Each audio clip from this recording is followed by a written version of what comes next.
This is Jordan Sekulow. Today, the ACLJ sues the Biden administration. Live from Washington, D.C., Sekulow Live.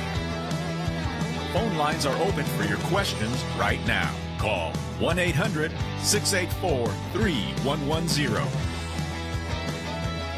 And now your host, Jordan Sekulow. Welcome to Sekulow. This is Jordan Sekulow here with executive producer of Sekulow, Will Haynes.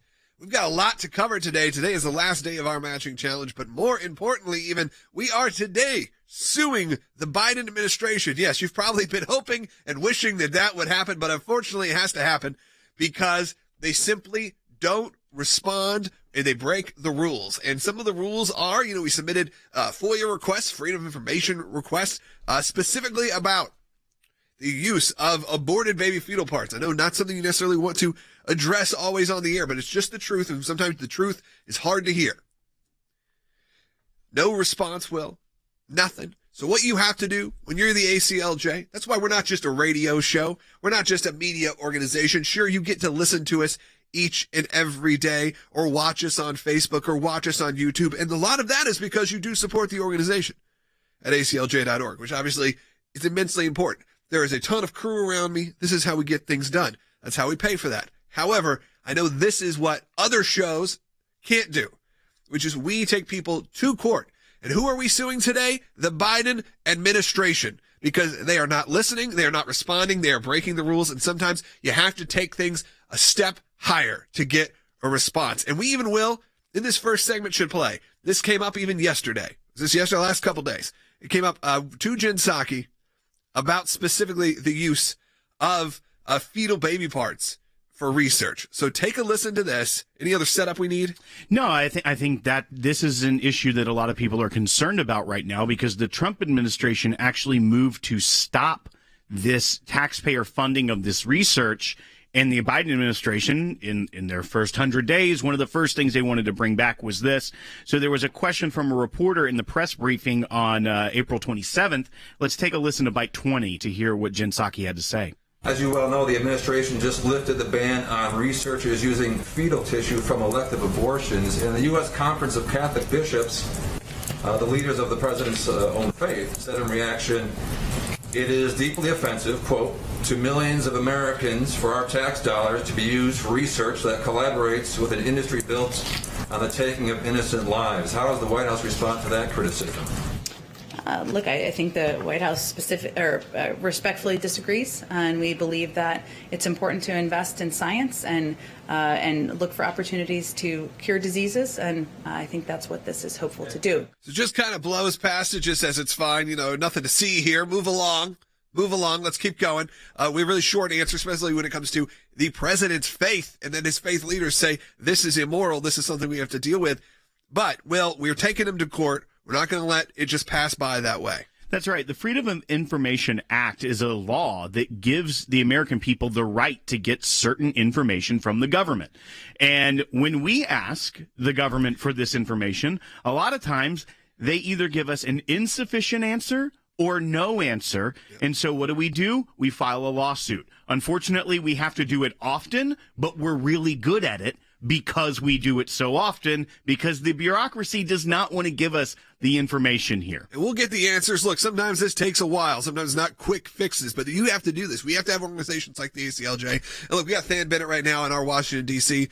Office. We'll talk a bit to him in the next segment about this and some of the other topics that we're going to address today. There's a lot happening right now. We're also talking about the media bias. As you saw, fact checking starting to get removed from the Biden administration after 4 years of dealing with that nonsense. Of course, now those programs seem to magically be ending. We're going to be talking about that.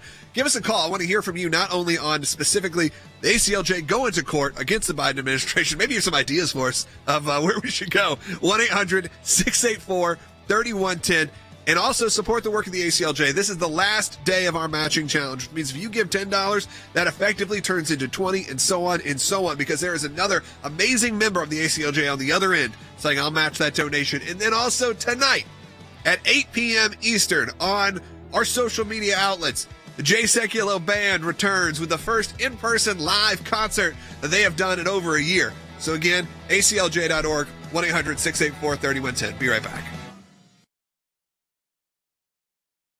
ACLJ, one of the practice areas that we've been able to develop is Freedom of Information Act requests, or FOIA requests. It's thousands of pages of paper, and in those thousands of pages of paper, you usually find a nugget. The goal here is to gather the puzzle pieces. Sometimes you don't know which ones will be important until they become important. Government agencies acting out of control. We have exposed that in our FOIA litigation, and we do that every day that we bring these cases. It is your statutory right as an American citizen to have access to documents that reveal how the government is functioning, how your government is functioning. Do you remember the Iran deal? There was a video about what took place on that deal, and it was edited. The edit took out the key part of what was going on. State Department, White House, editing videos to keep it from the American public. We know because our FOIA litigation got that document. We took it to the IRS.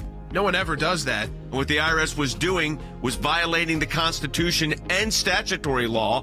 Because of the litigation we engaged in, they can't do what they were doing before. They've been hiding behind in the shadows. These FOIAs bring them to light. All of this information came because we went to court to get the information. Many times when we make these requests, the requests actually end up in court as the bureaucracy fights back to withhold the information. But that's okay because the law is on our side. We are entitled to the information that is in these requests that we have made. We've got the declassified list of Obama administration officials who started asking to unmask. We have caught them now. They have no one in there to protect them anymore. They were used to the bureaucracy protecting them. Those of you that support the ACLJ, this is what it's all about at the end of the day.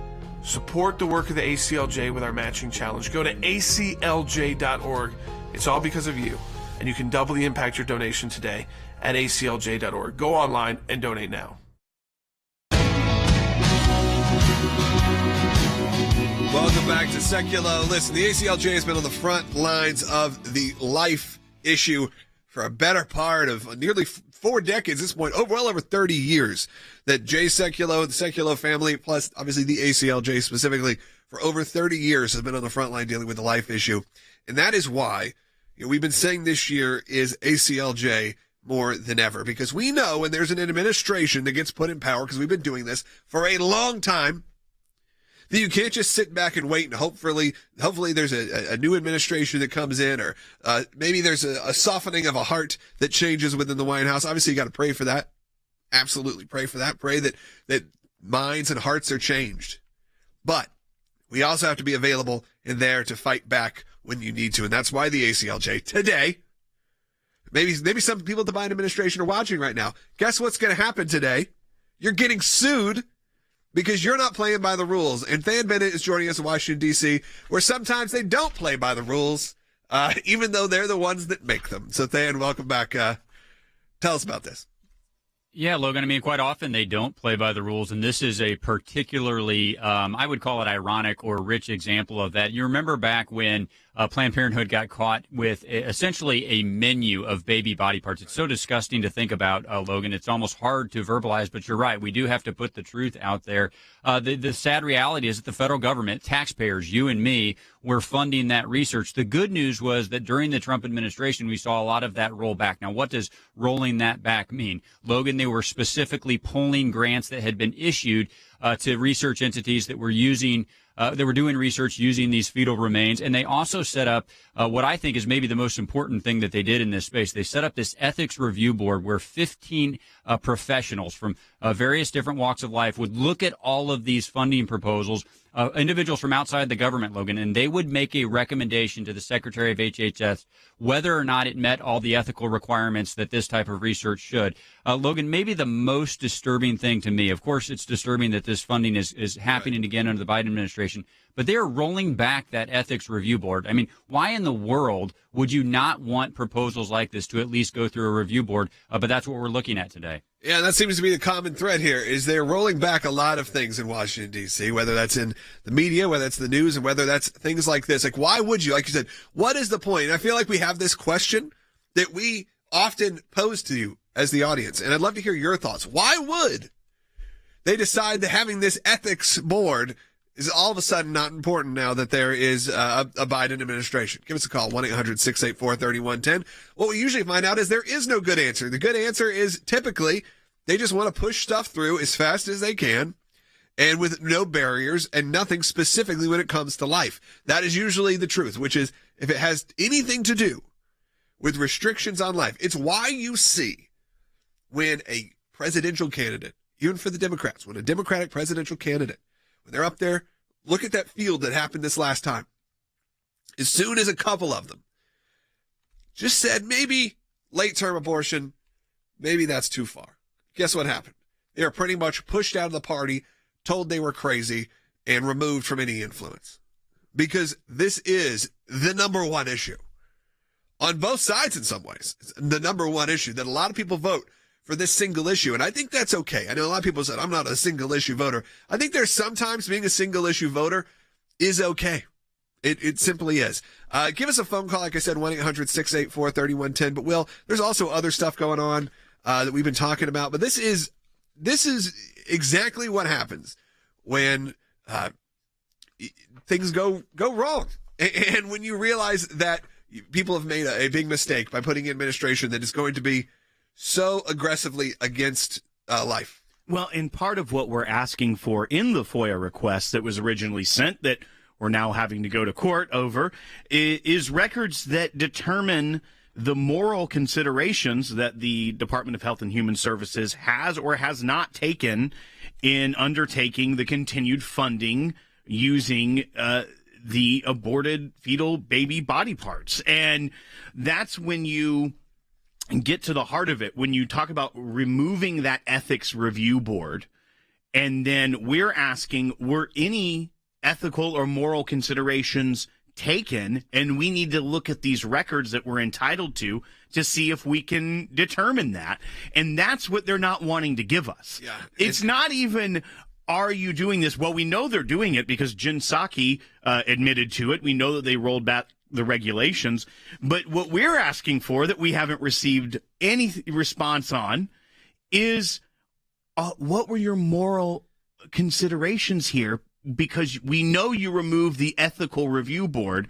So I think it's important, even not just that we're asking for broad records, but there is a point to it. They're targeted in our request to get to the bottom of it and to see what we can get out and let the American people know about. I'm seeing a lot of calls coming in. A lot of people are commenting that they have even a difficult time commenting on this subject because it is such a gruesome thing to think about. And Than, you just put, we have an internal chat where we can discuss and send each other when the sound bites come in, just a little behind the scenes, how it works. So we have a computer screen in front of us. And Than, you said you have an answer to the why when it comes to why would they repeal the review board and the ethics board.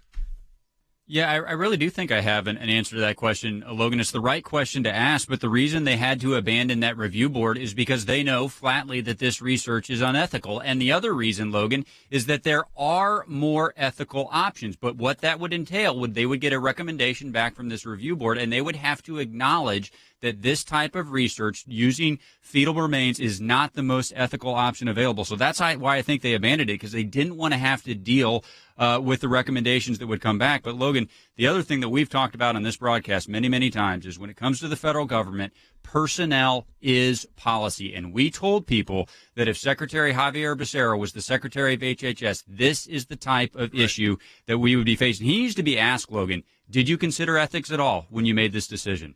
Yeah, absolutely. You need to go to aclj.org also and read.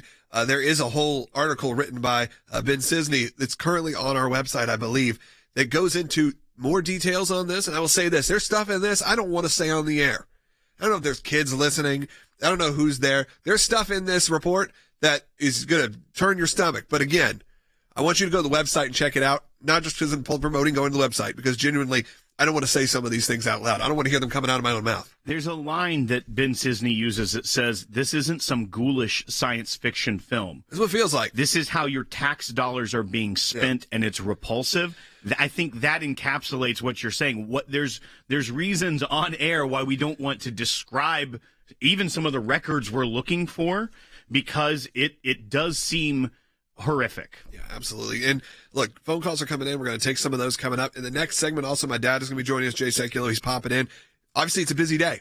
I wonder why. What's the topic we're talking about right now? The ACLJ. We're going to court. We're suing the Biden administration. So guess what? There's some busy people. Also tonight, they got a live concert with the Jay Sekulow Band. Lot going on today. Last day of the matching challenge. One of the most important days of our entire year. So make sure you tune in tonight. It's going to be, if this show is heavy, you're going to have a lot of fun tonight, because tonight the whole band's back together. It's going to be a blast. That's again going to be, I believe, on all of our social outlets. Is that right, guys? They'll tell me. Yeah, on all YouTube, Facebook. We're going to be broadcasting live, and it's going to be a whole lot of fun. Some new songs, some old songs, but also we'll be talking about the work of the ACLJ and why it's so important that you go to our website right now, aclj.org. Make a donation as you can, because right now, again, the last day of the matching challenge, and you've heard me say it a million times, I'm going to say it again. If you give $10, it becomes $20. If you give $100, it becomes $200. You give $1,000, it becomes $2,000. You give $5,000, it becomes $10,000. Effectively, because there is someone there, amazing group of donors, who said, we will match up to a certain amount your specific needs. So if someone says, hey, I really want to give, this is the perfect time to give and the best time to give. And I have an update. Okay. The lawsuit has now officially been filed. Just got a text message from Ben Sisney, our attorney that handles and really does a great job with the FOIA practice within the ACLJ. He just let me know this lawsuit has now been filed as we're on air. So we're going to tell the Biden administration we'll see you in court. You can be there, with us in spirit. And that's by supporting the work that we do here. I know you may be just a viewer on our Facebook page. You may just be a listener on radio. You may be someone who just stumbled upon us on YouTube, and you may go, there's a guy right there and he's talking about all this stuff. I'm not just talking. We have an organization of hundreds of people that are currently working on the legal side of all of this. We have we're a constitutional nonprofit law firm, and we do all this work specifically for you as an American citizen, not just specifically these big topics like this.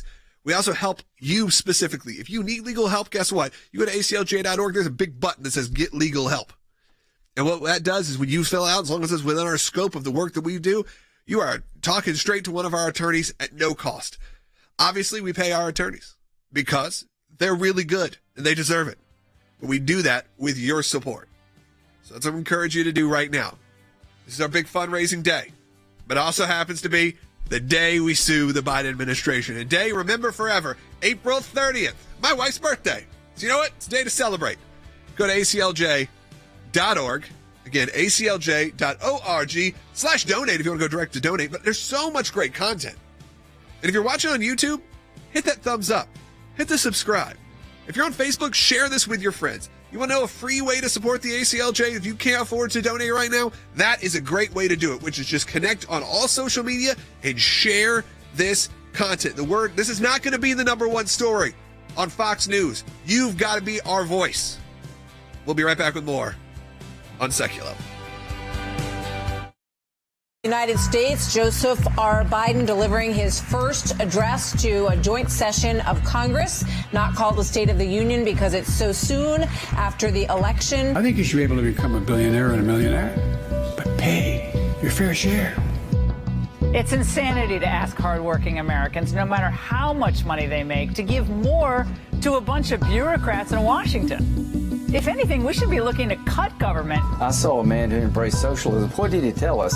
To save American families, we're going to grow the government. The imagery that was shot in that Senate chamber, which I have spoken at, and Jordan has been in as well during the impeachment, and you too, that did not show we were leading again and open again and viable. The irony of this is then Joe Biden juxtaposes all this imagery around this statement. We're working again, dreaming again, discovering again, and leading the world again. Meanwhile, Russia has amassed troops on the border of Ukraine.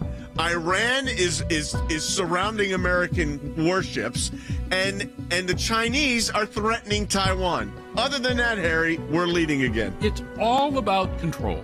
It's not about unity. And it is not about science. It was theater over unity because, Jay, look, if the intent had been this speech is going to unify, this would have been the perfect example because this was an effort that was begun by the Trump administration. Operation Warp Speed was an overwhelming success, and then the Biden administration picked it up and carried it through. That would have been a message that could have unified. Joe Biden's speech was just unrealistic. Didn't seem like he was speaking to a half-empty room about all these massive programs.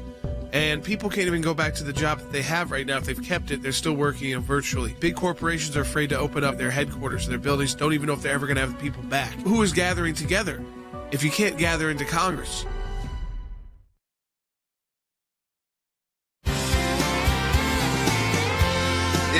ACLJ more than ever in 2021. And hey, one of our final editions of the More Than Ever series, the text series, which maybe that's a hint of what's coming soon, is available now on ACLJ.org. But guess what? If you've enjoyed those, there is a new series coming to our YouTube channel, and it's going to be really great. Our new ACLJ More Than Ever series. Keep a watch for that. We'll give you more information. Again, that's what you support the work of the ACLJ. You also get great content like we do here. We're joined in studio. We're a little busy today. Busy day. With my dad, Jay Sekulow. Well, you've been talking about lawsuits. Lawsuits. I'm reviewing another one. Yeah, so I mean, it's a busy time. Yeah, it's a busy time. And you have a concert tonight. Yeah, so look, I want to talk about the concert for a minute if we can. So we do these at the end of the month of the matching challenge.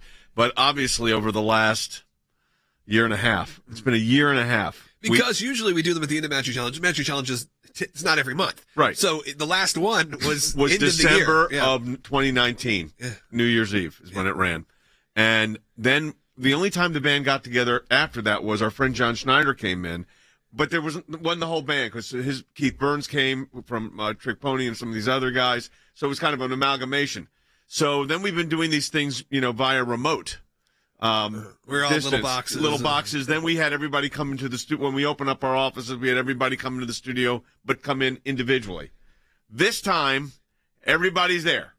Everybody's healthy. Everybody's good. And we play a couple of new tunes, a couple of ones that and that was helpful to us too, by the way. That'll be fun tonight. And it's going to air tonight at it's at 8 Eastern. 8 Eastern. My understanding, it's going to be on ACLJ, Jay Sekulow Facebook, both of those. The Jay Sekulow Band Facebook page, it should be on as well. We'll be sharing them to all of them, and also on YouTube. Now. And I don't know, do we run any place else on social media? That's pretty much the top places to go. It's going to be a lot of fun. Watch that tonight at 8 o'clock Eastern you're time. short-shrifting the band the interview. I thought you were going to interview me about the band. No, okay. I know a lot about the band. Yeah. How good did it feel to be back in person, all of you together? You know what was interesting? The first time we practiced, it was really good.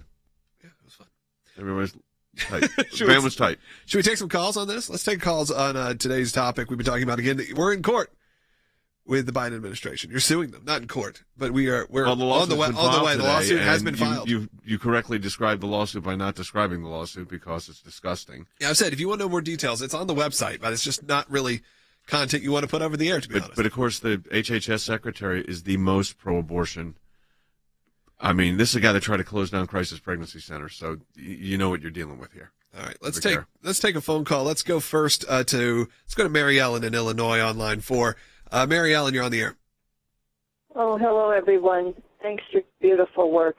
I just want to say one thing. It's just disgusting and outrageous, but I have a question. Every time the people on the side of truth request FOIAs, they often come back almost 100% redacted. Yeah. So how do you overcome that? Well, it's a process. So the redactions already come back. So we've been through the redaction process. So now you're arguing for the production of documents and no redactions. So that's the step we're now at. Now, what's interesting about that, and I think what's significant about that is, and this is one of several that we filed, we had a really good ruling in another case, unrelated. Okay, it was another case against the Department of State, against the Biden administration, but there the court ordered unredacted documents produced. It's set forth what the precedent would be. So we actually, Mary Ellen, now have a precedent from the same court, different judge, same court in Washington, D.C., and that helps build upon a body of case law that allows us to then get this done. But again, you asked a great question. This is going to be a fight. These are always a fight. But then you get you fight them and you get the answers. And look, we were able to dismantle the IRS's tax-exempt division's corruption over that. It took years to do it, but you got to have patience. But we are active. I mean, as Logan said, we've got new cases being filed today, and Will was just talking about as well. And then also, I'm reviewing another one right this minute, right next in the room next door. Yeah, and Will, one of the ones we can bring up today was also filing a brief today. That's right. And why don't you give a little bit of details of what that's about? Essentially, kind of connected to COVID tax. That's right. So we talked about a week ago that there was this Ohio lawsuit where the state of Ohio was suing the Biden administration for regulations within the COVID relief bill that would bar states from doing any revenue offset. So any cutting of taxes, any tax credits, And if they did that directly or indirectly, there was a clawback measure where the state would have to pay back the relief aid that it was granted under the law. So Ohio was the first to file a federal lawsuit, but now Alabama and 13 other states have joined with their own lawsuit in a different district court. And so now we're going to see what happens. We're filing on behalf of members of Congress, though. But yeah, 88 members of Congress, including our lead senator was Tim Scott. That's great. But having said that, I mean, think about what he said. Which Joe Biden today said, I kind of agreed with Tim Scott's statement. You see that? That came out today, too. So, good. You know what? Maybe there's, some turning of tides. Yeah, well, he responded aggressively to it in the right way, right. And I'm going to be with him next month. He's definitely a leader of the Republican Party. But let me say this. I mean, this idea that you're going to penalize a state that gets COVID relief funds because they decide to lower some taxes on some entities or individuals, that is called socialism. That is the government, the federal government, telling the state, you get this money. Not only are there conditions to it, we're going to tell you how to run your state. I think people probably want to know this, and I even asked this, is why the ACLJ is important for this specific type of topic. Because in general, you first hear, go, okay, why are we getting involved in how states have their tax regulations? What is it that the American Center for Law and Justice, and why is that within our scope? Because the 10th Amendment to the United States Constitution talks about powers reserved to the states. And that's always been fundamentally important. Remember, if Roe versus Wade gets overturned, what happens? It goes back to the states for them to decide. So the state authority on these issues are important. Anytime there's a constitutional challenge, and look, especially and you got a pandemic going on, and the government's going to misuse what was it, Rahm Emanuel that said, never let a good crisis go to waste. So what they're trying to do is social engineer an entire change. Because, Logan, if they can start telling states you can't lower taxes, they'll start telling states you can't prohibit abortions in certain circumstances. You can't do this. So what we have to do, and what we are doing, and it's a very impressive group. I think it's 80. It ended up in either 88 or 89. Fan has a little more information. We have how many? What? Who's on this? Yeah, there's 78 on this one. 58 members of the House, 20 members of the Senate. Includes Republican leader Kevin McCarthy. Jay, so very, very good group. I mean, you got Kevin McCarthy. I think Senator Cornyn's on it as well. If I'm not mistaken. Yeah. I mean, it's like I said, Senator Scott. I mean, it's a big list. Right, you got the minority leader of the House. Well, and one of the issues, the practical issues we were talking about before the show, and one of the main reasons that Senator Scott wanted to be on the brief is because of things like school choice. So during a pandemic, the public schools are closed. If a state wanted to offer a way for a student to get back into a classroom by offering some sort of offset or credit, that would be a non-revenue neutral move by the state that could trigger the clawback and make them have to give back the COVID relief funds. Yeah, no, it could affect schooling choice and schooling options. All right, so join me tonight live, finally, for a in person with everybody on the stage. Everyone healthy. Everybody's healthy. Not that you guys were in some of the more vulnerable categories. We were. We are. Saying, the band's, mature. Yes. But that's what makes it fun. That's what makes it fun. Yeah, exactly. You get to hear some of your favorite songs. Yeah, you need to be careful, but we're back tonight, 8 o'clock. It'll be the kind of final ramp for our matching challenge. Yeah, I really want your support. Big day today, too, at the ACLJ. This is the biggest day of the month, so your support is critical. That's right. Again, if you give $10, it becomes $20. You get $1,000, it becomes $2. 10 becomes 20. You can do that right now at aclj.org. I encourage you not only to go there to donate, but I encourage you to go there to support and look at the news. Look at all the content we create. We're back with another half hour. If you don't get it on your local radio station, find us live on Facebook and YouTube. We'll be right back with more on Sekulow. Here's what I want to say to our ACLJ members, or for those of you that enjoy watching this broadcast. Whether it is going after the deep state, whether it is litigation that we're engaged in, whether it is defending the persecuted church and getting individuals out of prison because of their faith in other countries, whether it's training lawyers to fight for religious liberty, not just here in the United States, but around the globe, whether it is producing a daily, 5 days a week, 1 hour live television and radio broadcast heard on thousands of radio stations, on TV platforms, on social media platforms. Your support of the ACLJ enables us to do all of this. We want to encourage you to support the work of the ACLJ. And when you do that, you're supporting our production teams, our videos, whether it's that kind of production and other things that we are working on. The ACLJ's front and center on this. We're in a matching challenge campaign. Any amount you donate, we get a matching gift for. Go to ACLJ.org. Live from Washington, D.C., Sekulow Live. And now your host, Logan Sekulow. All right, let's reset for those just tuning in. That is right. The ACLJ is currently, right now, while we were on the air, the ACLJ has sued the Biden administration on this FOIA issue related to the topic, the very serious, very dark, very disturbing topic of the use of aborted baby fetal parts for research. Not something I love talking about on the air, but sometimes you got to do it. And look, I've told you, the most gruesome stuff, I'm not going to do it. I know a lot of people listen with their kids. They're homeschooling. They do all of these things. I'm not going to get into the exact details on this, but you can, if you really want to know.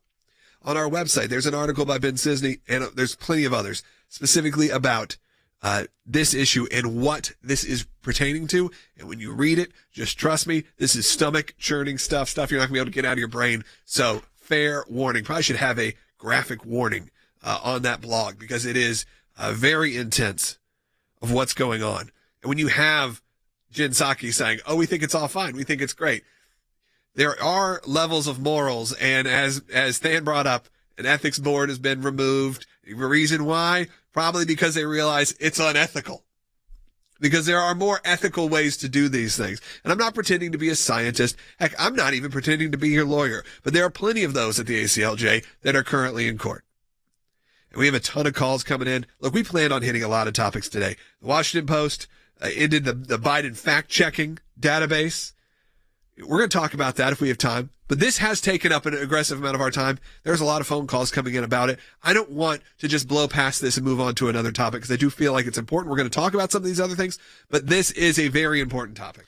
And we did have a good question from Darlene on YouTube saying, can't we request the unredacted documents on the first request? We do. You do. That's what we're asking for. We want all the documents unredacted. That's what we're asking for. Yeah. And the reason we have to sue is because we're entitled to. But they don't. There are very few exceptions, especially in the Health and Human Services Department. Now, it's if it's classified information, like when we're going to the State Department, sometimes there are sources and methods that they don't want released that the court will agree with the State Department on. With Health and Human Services, we should be getting a lot. Almost everything we ask for unredacted, and they don't. They either don't respond, they either say, yeah, we got this request, but nothing further, or they say, we are not going to tell you whether or not we have anything. And so we go to court and we say, we're entitled to the documents, we are entitled to them unredacted. Please give this to us now. And that's where we start the real legal fight. And I think we should reset and hear what's coming from the White House press briefings in just the last couple of days on this. If you heard the first segment of the show, you've heard this already, but this is for those who are just tuning in. Some of you guys I know came in late. This is the White House press briefing. You'll hear a reporter followed by Jen Psaki, the White House press secretary. So take a listen. That is, as you well know, the administration just lifted the ban on researchers using fetal tissue from elective abortions. And the U.S. Conference of Catholic Bishops, the leaders of the president's own faith, said in reaction, it is deeply offensive, quote, to millions of Americans for our tax dollars to be used for research that collaborates with an industry built on the taking of innocent lives. How does the White House respond to that criticism? Look, I think the White House respectfully disagrees, and we believe that it's important to invest in science and look for opportunities to cure diseases, and I think that's what this is hopeful to do. Again, kind of blowing past the gory details of it all, and just saying we think it's all fine. She respectfully disagrees, but the gory details are not respectful. Yeah, this just goes back to Obama era. We respect your opinion, but you're ignorant and wrong. Because, we're the all-powerful almighty. It's just where we're at right now. Look, again, we're coming to the next segment. A couple of calls are on there, and we've lost some because we haven't taken many calls yet. If you're on hold right now, we will get to you in either the next or the following segment. And if you want to be on the air, we'll do our best to get to you as well. 1-800-684-3110. We'll get those calls up well in the next segment. Again, Than Bennett's in D.C. Will Haynes is here.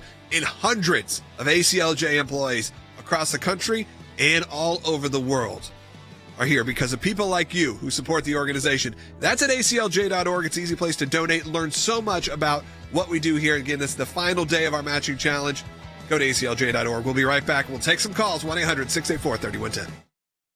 The president has decided the American people need me to come in and be a healing balm. It was a make America feel good night. It's a remarkable speech from this president. Not surprising, although what was surprising was the change in tone of many of the same commentators from last year. Van Jones of CNN candidly said this before Joe Biden's speech at the Democratic National Convention. Quote, "We were prepared for it to be a terrible speech, but as long as he didn't embarrass himself, we were going to come out here and praise it." Trump's coverage, for the most part, 89% negative. Joe Biden's coverage, 59% positive. That's 148-point shift from negative to positive. And you're going to tell me that there's nothing to criticize? 242 minutes of airtime, 79% positive for Joe Biden. $1.9 trillion spending bill, 86% were positive and 120 minutes of airtime. The border crisis, 82% negative. It's a disaster.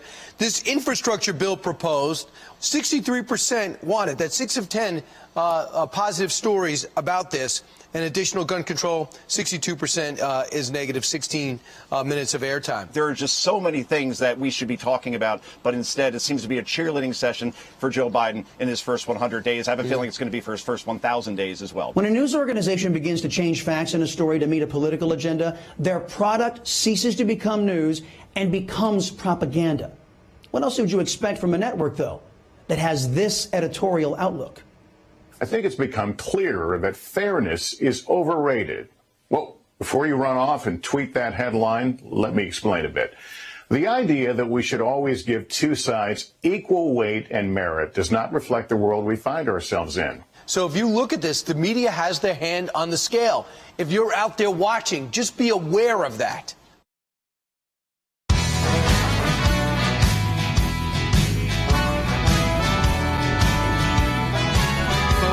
Are currently jammed, but we're going to get to some of those. Let's kick it off immediately with a phone call. Let's go to Vaughn in Massachusetts on line 2. You're on the air. I'm on the air? Yes, you are. Thanks for holding. Okay, thank you. Thank you. Thank you for filing. And I just have to say something, and then I'm going to say something else. Now, the United States is the same as Russia and China for being mass murderers in the millions. That's very deplorable. It's a complete abomination because of these abortions. We've now entered that arena with them. Think about it. It's okay. Go ahead, Will. Well, and to Vaughn's point also, in some cases, when it comes to abortion, we're worse than many we're countries. The industry leader. We are, and Than knows the details also on this, but we're only one of 7 nations, I believe, in the world that allows late-term abortions to the extent that the United States does. And it's disgusting when you think about it. Than, you have the stats on that, right? Yeah, Will, that's correct. One of only 7 nations in the world that does not restrict late-term abortion in any way. And the list is not one that you would want to be on.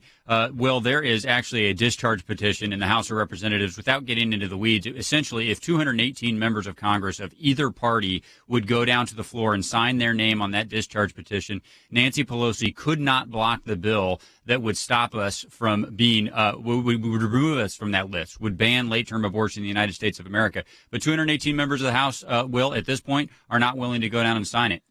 And the group of nations that we are in the company of is Canada, China, the Netherlands, North Korea, Singapore, the United States, and Vietnam. Yeah. So it doesn't really feel like we fit on that list. No. As America. All right, let's take another call. Let's go to Ronald in South Carolina. You're on the air, Ronald. Thanks for holding again. Yes, thanks for taking my call. I truly enjoyed all the information because we're just not getting this anywhere else. My comment is what Logan had said at the beginning about those who have voted and all of a sudden are surprised by the response they're getting from those that have been voted in office. And of course. All I have to say to that is the fact that, unfortunately, I think they've been lulled in by the Democratic convention, and when Michelle Obama says your life depends upon you voting and voting right, and now the life of hundreds of thousands of unborn babies are now being snuffed out because of that vote, because of this election. Ronald. I think you're right. I think it also has to do with the churches and sort of the progressive movement in churches and the woke movement in churches that tell you that this is not the issue of our time. This is not the important issue that we need to be dealing with. Look at all this other stuff that conservatives don't deal with. Of course, that's a bunch of crap. That's not something that anyone actually believes, because if you really look at where Christians specifically are in there and are working in communities and are actually supporting children and are supporting families and supporting the homeless, it is the church's job essentially to do that. But there has been a cosmic shift on this issue. We talked about it back in the election when there was the pro-life evangelicals for Biden group that got together with a bunch of, again, sort of more liberal church leaders saying, oh, we're pro-life, but we don't feel that that outweighs the issue. And I have to say, like I've said before many times, it's okay for this one to be your single issue. I really believe that. I think that there are certain things that's okay for you to be like, I disagree on most of it. Maybe that one issue. And look, no one said you had to go vote for Donald Trump. No one said you had to go vote for Joe Biden. There are plenty of other options. There are options to just not vote at all. But to be active in that kind of rhetoric was really unfortunate. It's sad that that's what we're seeing within the church. We're also seeing that in regards to Israel. We're seeing that in regards to a lot of things. So it's not just, hey, the Michelle Obama put out this initiative. It also is happening internally, and we have to be very well aware of that. And you are seeing some backlash. You are seeing people finally stand up. But I think when you really look at this administration, you aren't seeing the kind, compassionate situation that maybe people voted for. They voted for the end of the kids in cages, and guess what? They got an even worse situation at the border. They voted for pro-life in general, ideas. And guess what you have? Something like this where, the ethics boards are removed. That means that's where you have to go look at where is the demon in the room here. And when you talk about ethics boards, wouldn't even someone who is for this type of research, as horrific as that sounds, wouldn't you think any time you're dealing with sensitive issues of science or medicine, you would want ethics involved? Isn't ethical science something that is good? Right. But yet if an administration is just completely blowing over the entire concept of having ethics restrictions with scientific research, or even analyzing it from a government point of view when it comes to our money, our taxpayer dollars being spent on this, that's shocking. The administration would be like, this is not something we think is worth our time anymore. And Stan, they just have no use for any kind of oversight in terms of supporting life. Their mind's just already made up, Logan. It already is, and they don't want to have to go through the rigmarole of checking the box on the ethics board. I mean, I would add this layer to it. The 15 members of that board, if they were to leave it constituted, who gets to appoint those members? I mean, Secretary Becerra gets to appoint those members. So, in all reality, he could appoint members to that board who would actually give him the advice that he would want. But Logan, I got to tell you, I think it would be difficult. As sold out to the abortion industry as many on the left are, I think it would be difficult to find 15 medical professionals that would look at this information and then sign their name to a document that says this is the most ethical way to do this research. Again, we're not going to get into the details, but if people read this blog, there is no way with a straight face you can say this is the most ethical option for this type of research. Right, exactly. If the ethics board, this tells you everything you need to know. If the ethics board was likely to rule in their favor on this, they would still have it. Because then it would tell all of us, the ones that are filing FOIA requests and lawsuits, if the ethics board, even if we disagreed with the ethics board, if they're like, look, we have an ethics board, which sounds very official, that is telling us that this is okay. What we're doing is okay.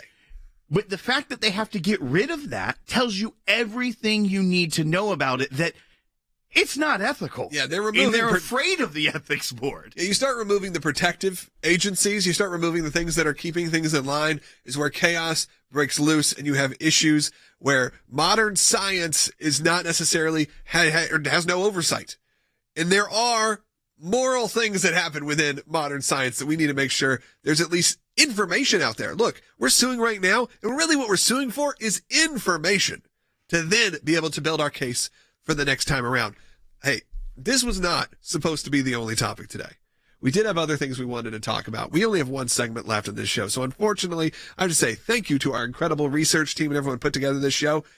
But this topic just took over because I do think when it comes to a day like today, the end of our matching challenge, when the work of the ACLJ happens to line up, and look, it has nothing to do with the fact that it was the end of the matching challenge. It just happened to be this way, where the day of the end of the matching challenge happens to line up with the day that we sue the Biden administration.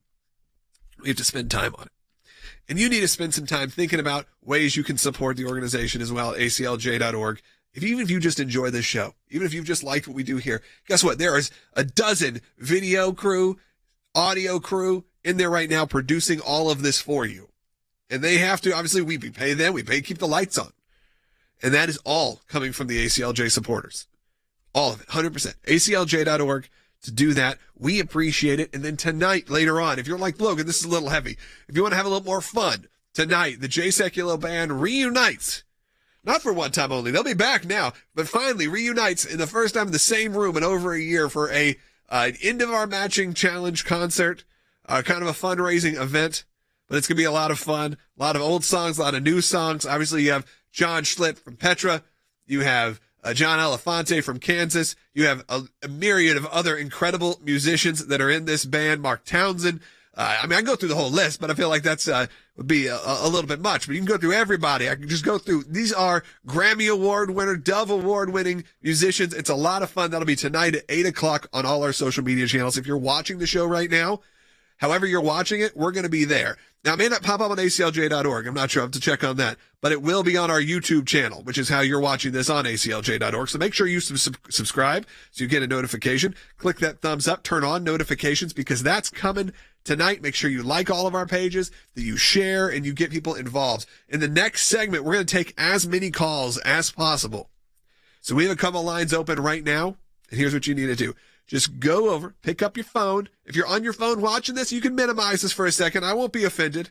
1-800-684-3110. You can also put your comment in, and we read those. We have a whole team of people that are going through those and not only responding and reading, they're also just checking out what's going on. That's, again, aclj.org. Take a look at it. The concert will be on the website tonight. So however you're watching this show right now, unless it's on radio, you can check out the concert tonight, 8 p.m. Eastern, then work your way back, 7 Central. What's after that, Will? Mountain? 6 Mountain? There is a mountain time zone, yes. And then I think we go to Pacific time. It comes after that. 5. Right. So I'm just making sure everyone knows. And you can watch it later on as well.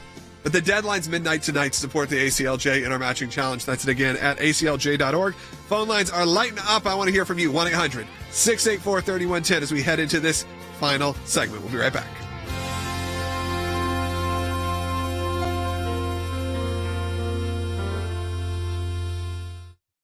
For 30 years, the American Center for Law and Justice has been dedicated to protecting your religious and constitutional freedoms. Because of you, we've seen great success in the courts and Congress concerning the issues that matter most to you and your families. ACLJ Chief Counsel Jay Sekulow. Our decades-long commitment to the Constitution and the rule of law is at the center of everything we do. The bottom line, our work could not take place without your generous support. It's a critical time for our nation and our world. With so many challenges facing our country, the work of the American Center for Law and Justice has never been more important. There's no better way to support the ACLJ than through online giving. We truly appreciate your financial support. Without it, it would be impossible to do our work here and around the globe. And the best way to support our work is to make your financial gifts online at aclj.org. Donating online is safe and secure, and an online gift at aclj.org can be put to work immediately, enabling the ACLJ to continue the battle against abortion giant Planned Parenthood. These are our young people in their 20s and 30s that are doing this. They're fighting for life at a whole new level to beat back the abortion juggernaut. We've got a whole group of young lawyers that are defending them. To protect Christians facing persecution. Release of Andrew Brunson. He is the American evangelical from North Carolina, held in Turkey for more than 2 years. We're grateful to ACLJ who put it out to these people, they were getting all this out. I'm thankful, I'm grateful, and actually I'm astounded. To stand up for our good friend Israel. to work to uncover the corrupt deep state in Washington, and so much more. Take part in our matching challenge today. You can make a difference in the work we do. Give a gift today online at aclj.org.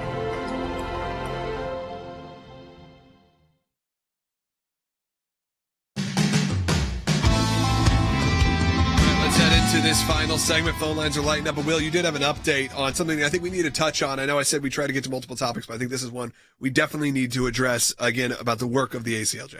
That's right. We mentioned earlier in the show about the amicus brief that we're filing on behalf of members of Congress, both in the House and the Senate. This one is the case where the Biden administration, through the stimulus bill and the COVID relief bill, they put restrictions on how states could lower taxes for their citizens. And we had mentioned that we filed in Ohio on behalf of members of Congress. Well, I can now report that it is being filed as we speak on air in Alabama. And I think it's important to remind people about this, and also, Than, to talk about the work of who we're representing on this brief, because it's really important and shows the impact of the ACLJ, not just when we sue the Biden administration, but also our work with Congress. Yeah, well, it was important that states across the country fight back on this, and we are seeing that now in these multiple lawsuits. But we've engaged federal lawmakers to say that, look, even the people that passed this law, many of them voted against it. In fact, all of them on this list would have voted against it. But even we as federal lawmakers know that this provision is not constitutional. We mentioned before, Will, that there were 78 total members, 58 in the House and 20 in the Senate. But I wanted to specifically recognize 4 of them. These were the 4 individuals, 2 in the House, 2 in the Senate, that really led the way on this. The first is the chairman of the Republican Study Committee in the House, Jim Banks. Then the ranking member of the Ways and Means Committee. That's the committee of jurisdiction on this, Kevin Brady. And then over in the Senate, Will, 2 leads as well. The ranking member of the Senate Finance Committee, the committee of jurisdiction again, Mike Crapo. And then Jay mentioned this earlier in the broadcast, but Tim Scott. And we were so happy to have Tim Scott on this because, again, Will, you alluded to this, but think about this. In 2024, 3 years from now, if any state out there decides they want to expand school choice, this provision would be triggered and they would lose stimulus funds from 2021. So very grateful to those 4 leads. Right. That is important to bring up. It's not just within this year that, okay, if 3 months after the state gets the relief funds, they decide to start maneuvering or changing some of their tax code. But it's like a school choice or property taxes, sales tax, any sort of revenue source for the state.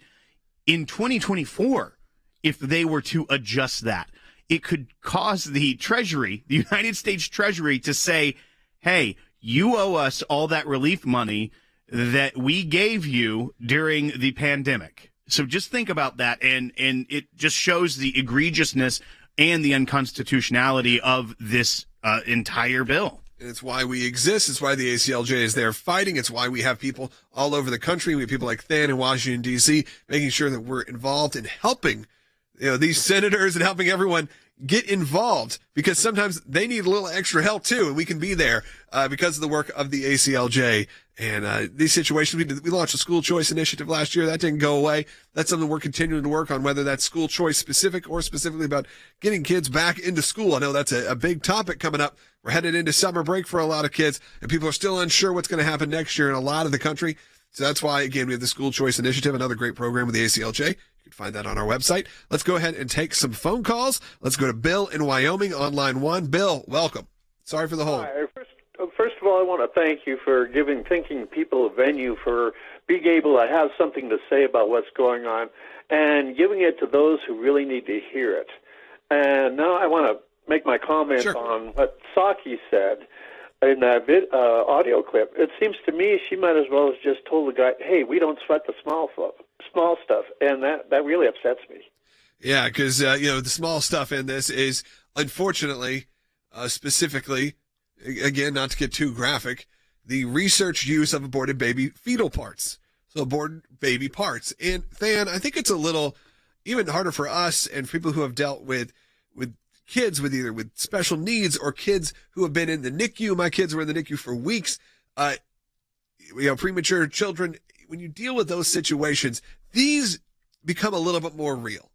And I don't want to bring the mood down in the room here, but this is why this topic wasn't supposed to be the whole show and ended up being the whole show.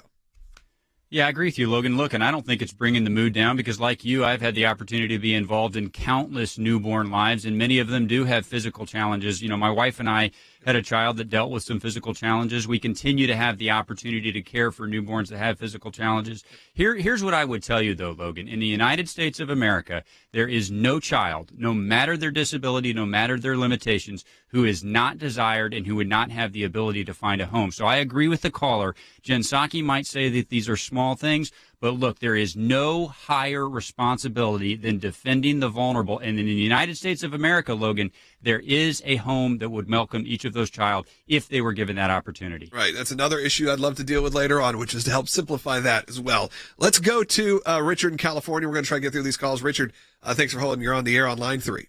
Hey, thanks for taking my call, and I just want to say God's blessings to the ACLJ and to the band. Thanks. Tonight, 8 o'clock. Yep. That's right. Yeah. That's right. I'll be watching. Awesome. But anyway, I have a statement and a question. First of all, I don't know what more the American people need to open their eyes to this government that we have right now. Most of these people that are making this a decision on these aborted babies are Catholic. Yeah. And I think the Catholic Church needs to stand up and be a little stronger in their statements against these people. I feel that way about all churches. I feel that way about the evangelical church. But here's also the problem for even my friends that are atheists, or this is not a moral conundrum for them. I don't understand how technology, you don't see how things have progressed, that this is still even something that we do in this country. When you see visually a baby from the very beginning until birth, and all of that, how that we've ignored that technological leap for our own, so people can, feel safe. It's absurd. We got to make sure we're always on the front lines of this, and we are at the ACLJ. Let's go back to the calls. Let's go to Brennan in Utah, line 2. You're on the air. Thanks for taking my call. My question was actually in relation to the suppression of free speech and the support of the administration by the media and the tech tyrants. I'm wondering if the ACLJ has anything in plan to deal with them playing favorites with the 230 protections. Look, Brennan, there's always issues with that. It's the reason why I even said go to ACLJ.org to read some of the details, because you never know what's going to throw off an algorithm, but will. And something else that we're watching closely is that Florida is actually set to sign into law, and Governor DeSantis will. It's passing through the legislature right now. But this is something that would address the deplatforming of political candidates. And so it's a step towards that. They'll be the first state to do it. It's something we will be watching. Right. It's most certain to land in court. And so we'll have to see where the bill lands, what the claim is and everything. But essentially, it would allow the platforms to suspend people for up to 14 days, but they can't just ban or deplatform or permanently delete a candidate. So it's specifically dealing with the political angle of it, but it'll be curious to see what comes out of this and where it goes next. Yeah, it's an interesting thing. Again, we're not sure exactly where it's going to land, but the ACLJ, we're on top of everything. We are checking out. I mean, that was in our news packet today. It was something we're going to get to. But again, this topic took over the hour, and I think it darn well should have. So at ACLJ.org, you can support the work that we do here. Hundreds of attorneys and video team and audio team and our web team and our developers and our researchers and assistants and everything you could possibly need. And you see this is not a small production, folks. It needs your help. We need your support at ACLJ.org. You're giving to a much greater cause than a TV show or a radio show. You're giving to world changers. Again, that's at ACLJ.org. Part of the matching challenge today. Jay Sekulow Band live on social media and ACLJ.org tonight, 8 o'clock Eastern. We'll see you there.